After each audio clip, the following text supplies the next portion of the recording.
हरिओम. चिंतन योगदास श्री जयगणेश जोशी यांनी केलेले निरूपण. 4 वाणी. योगदासांचे प्रवचन क्रमांक 140. परावाणी भाग 5. परावाणी. जेव्हा आपल्या नियंत्रणात नसलेले, आपल्याला अनभिज्ञ अशा कोणत्या तरी बाह्य भागामधून व्यक्त होते, तेव्हा त्याला परावाणी असे म्हणतात. बाळू दररोज 5 वाजताच्या गाडीने घरी येतो. एक दिवस त्याचा मित्र त्याला अति आग्रह करतो आणि रस प्यायला गुऱ्हाळात घेऊन जातो. बाळूला 5ची गाडी मिळत नाही. तो 5:30च्या गाडीने घरी येतो. त्या दिवशी 5च्या गाडीला अपघात होतो. ही त्या मित्राच्या मुखी प्रकट झालेली परावाणी असते. आपण बातमी वाचली किंवा ऐकली असेल.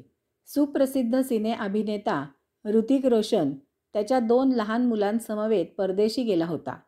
जेव्हा तो भारतात परत येत होता, त्यावेळी त्याला काही कारणाने विमानतळावर वेळेवर पोहोचता आले नाही आणि यामुळे तो त्याच्या आरक्षित नियोजित विमानाने येऊ शकला नाही. दुर्दैवाने ते विमान कोसळले आणि जे व्हायचे तेच सर्व प्रवाशांचे झाले. ही परावाणी असते. ही ईश्वरी वाणी असते. ती मौनात प्रगट होते, परंतु त्याचा परिणाम ज्ञात झाला की आपल्याला त्याची जाणीव होते. परिणाम जर आपल्यासाठी चांगला, अनुकूल, उपयोगी असला तर आपण 10-10 वेळा देवाचे आभार मानतो. परंतु जर परिणाम आपल्यासाठी वाईट, प्रतिकूल, निरुपयोगी असला तर आपण 10-10 वेळा देवाला दोष देतो. वास्तवात अशा वेळी आपण हे जाणावे की ही नियती संचित प्रारब्ध आहे. यामुळे झालेला परिणाम स्वीकारावा आणि शांत व्हावे. परावाणी सिद्ध पुरुषांना प्राप्त झालेली असते. अशांना विद्यावाचस्पती असेही म्हटले जाते. परंतु याचा अर्थ माहीत नसल्यामुळे हल्ली विद्यावाचस्पती ही एक आध्यात्मिक पदवी आहे असा समज झाला आहे आणि यामुळे एखाद्या विद्वानाला, पंडिताला विद्यावाचस्पती असे म्हटले जाते.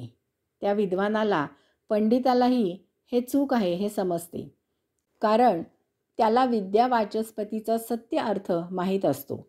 परंतु प्रसिद्धी आणि प्रतिष्ठेच्या बेगडी हव्यासापायी तो चूप राहतो आणि याचवेळी त्याच्या मृत्यूनंतर त्याच्या नावाने नरकात त्याच्यासाठी जागा आरक्षित केली जाते. विद्यावाचस्पती सिद्धपुरुष आध्यात्मिक असतात. ते बहुतांशी वेळ मौन असतात.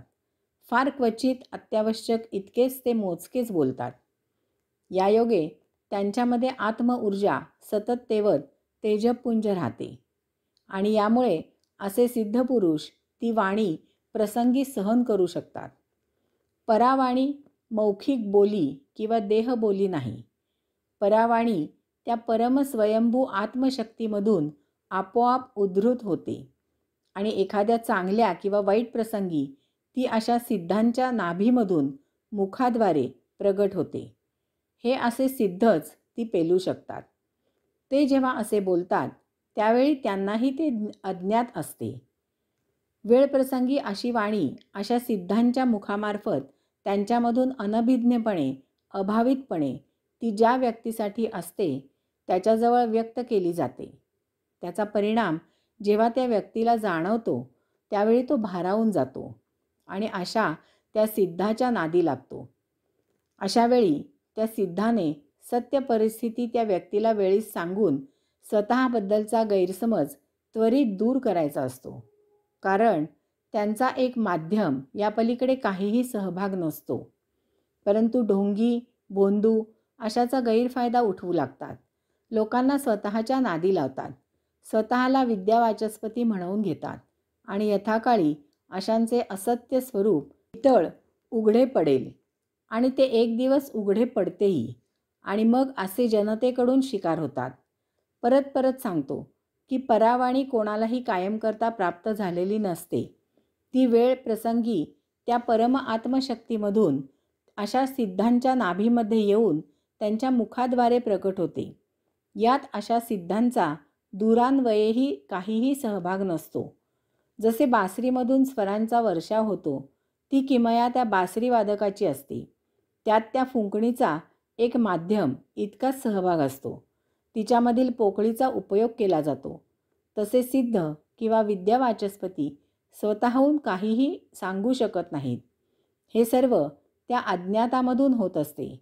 आशांपासून सावध राहायचे आहे हे समजण्यासाठी परावाणीबद्दल इतके सविस्तर सांगितले आहे. तसेच हेही लक्षात घ्यावे की प्रत्येक वेळी प्रत्येक प्रसंगी परावाणी सिद्ध पुरुषांद्वारे प्रगट होते असे नाही. प्रसंगानुरूप ती आपोआप तिचे कार्य करते. ज्यावेळी एखाद्याला वेळीच सावध करावे असे जेव्हा नियतीला वाटते तेव्हाच सिद्धामार्फत अशाला संदेश दिला जातो. पूर्वीच्या वाङ्मयामधून आपण वाचतो की अमुक प्रसंगी अमक्याला आकाशवाणी झाली. आपली बहीण देवकी हिच्या लग्नाची मिरवणूक मोठ्या थाटामाटात डामडौलात स्वतः रथाचे सारथ्य करत कंस घेऊन जात होता. त्यावेळी त्याला आकाशवाणी झाली की देवकीचा 8वा पुत्र त्याला ठार करणार आहे. ही कंसाला सुधारायला दिलेली संधी होती. अशा जुन्या ग्रंथांमधून उद्धृत केली जात असलेली ती आकाशवाणी म्हणजेच परावाणी होती. फक्त त्यावेळी ती सांगण्याची ती एक पद्धत होती इतकेच. हरिओम.